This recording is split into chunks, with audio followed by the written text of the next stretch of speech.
मस्त. मी आज बनवलेल्या आहेत तिळाच्या वड्या. तर संक्रांत आहे, संक्रांती स्पेशल तिळाच्या वड्या करतोय.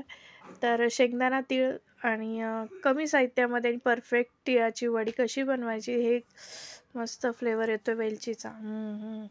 आणि मस्त खुसखुशीत झालेली आहे. तर तुम्हाला ट्राय करायची आहे. तर चला मग रेसिपीकडे जाऊ. वेळ न घालवता आपण रेसिपी पाहूया तिळाच्या वड्या. तर नमस्कार, शॉर्ट्स व्लॉगमध्ये खूप सारं स्वागत आहे. तुम्ही जर माझ्या चॅनलवर नवीन असाल तर सगळ्यात आधी सबस्क्राईब करा, बेल आयकॉनला क्लिक करा. तर गाईज मी इथे घेतलेलं आहे एक वाटीभर शेंगदाणे मस्त खरपूस भाजून घ्यायचे आहेत. आपण करतोय तिळाच्या वड्या.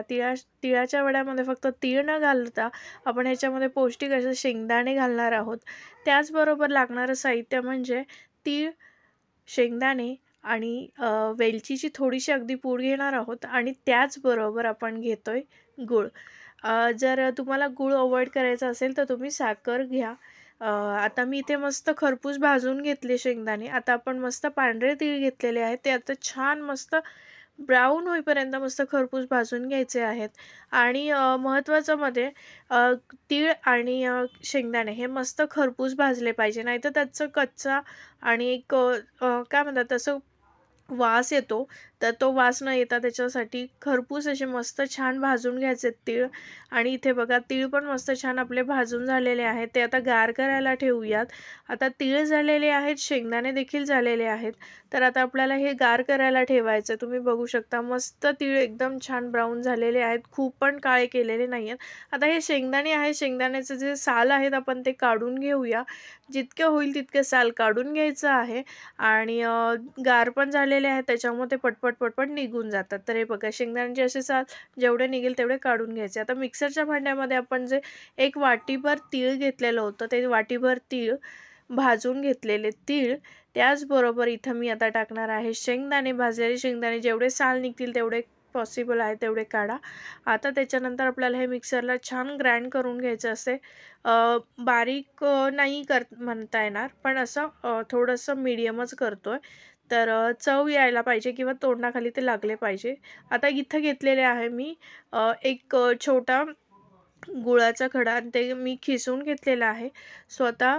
त्याच्यामध्ये अगदी एक चमचा म्हणाल तर एक चमचाभर मी पाणी टाकलेलं आहे. आता मला याचा अंदाज आहे त्याच्यामुळे, पण तुम्ही बरोबर अंदाजे एक चमचा पाणी, आपले जे स्पून आपण पोहे वगैरे खातो त्याला जो स्पून घेतो ना, तो अगदी छोटा चमचा, त्यात तेवढंभर तुम्ही पाणी टाकायचं आहे. मला अंदाज आहे त्याच्यामुळे मी अंदाजे टाकलेलं आहे. स्वतः हे तीळ आपल्याला गूळ जो आहे ना तो पूर्ण आपल्याला या पाण्यामध्ये फिरवून घ्यायचा आहे.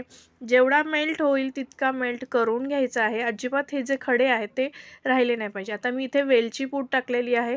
आपला गूळ मस्त झालेला आहे मिक्स. आता तुम्ही बघू शकता कुठलीही झंझट नाही आहे पाक करण्याच्या. जर बऱ्याच जणींना पाक कसा करावा हा प्रश्न पडतो, त्याच्यामुळे तुम्ही ही सोपी एकदम आयडिया आहे. त्याच्यामध्ये आता आपण जे मिक्सरला ग्राइंड केलं होतं तीळ आणि शेंगदाणे हे आता याच्यामध्ये आपण ॲड करूया. मस्त छान मिक्स करूया. तुम्ही बघू शकता गाईज अगदी खूप पण झालेलं नाही आहे आणि कमी पण झालेला नाही आहे. हा पाक बरोबर अगदी व्यवस्थित पुरेल इतकाच बरोबर एक वाटीच्या अंदाजाने आपण घेतलेला आहे. एक वाटी अंदाजाने बरोबर अगदी पावशरपेक्षा जास्त वड्या होतात. तर इथे मी अंदाज तुम्हाला सांगते, तर तुम्हाला जर करायचं असेल तर तुम्ही या अंदाजाने घ्या. आता हे मस्त छान थोडं स्लो गॅसवरच मी करते, कुठला हाय फ्लेमवर मी केलेला नाही आहे गॅस. तर आता इथे बघू शकता मी थोडंसं तूप लावून घेणार होते, पण झालं असं की ते चिटकायला लागलं, त्यामुळे मी डायरेक्टच करायला घेतलं. कारण माझा अंदाज बरोबर बसला की आता ते व्यवस्थित पडतायत वड्या. त्याच्यामुळे मी डायरेक्ट लाटून आता वड्याच पाडायला घेतलेल्या आहेत. आणि आपलं सारण अगदी बरोबर झालेलं आहे. अगदी घट्ट पण नाही खूप झालेलं, खूप पातळही नाही झालेलं आहे. त्याच्यामुळे आता आपल्याला डायरेक्ट वड्या पण पाडता येत आहेत. तुम्ही बघू शकता मी लाटण्याच्या साहाय्याने मस्त छान लाटून घेतलेलं आहे. आणि आता आपण चाकूच्या साहाय्याने कट करून घेऊया. अगदी सुंदर आणि अगदी खुसखुशीत कट करताना सुद्धा कुठेही मला काही प्रॉब्लेम आलेला नाही आहे. तुम्ही बघू शकता. त्यामुळे हेच अंदाज घ्या आणि आपल्या अंदाजाने एक वाटीच्या अंदाजाने बरोबर सगळं करा. मस्त खुसखुशीत अशा वड्या होतात. हे बघा कट करताना सुद्धा कुठलाही प्रॉब्लेम नाही. आणि वडी जर तुम्ही काढलीत ना तर अगदी सहजपणे वडी निघते आहे. अजिबात कुठे तुटत नाही आहे आणि कुठे घट्टही झालेलं नाही. सो अशा वड्या मस्त होत आहेत. हे बघा, मस्त अगदी सहजपणे हातात येतात ते. सो खूप सुंदर झालेले आहे. तुम्ही सुद्धा अशी रेसिपी नक्की ट्राय करा. उद्या किंवा परवा संक्रांतीसाठी तिळाच्या वड्या बाहेरून आणण्यापेक्षा हे आपण घरी केलेल्या पौष्टिक आणि व्यवस्थित अशा या तिळाच्या वड्या नक्की ट्राय करा तुम्ही. आणि व्हिडिओ कसा वाटला नक्की कमेंटमध्ये सांगा. व्हिडिओ आवडला तर लाईक करा. मस्त झालेत आपल्या वड्या.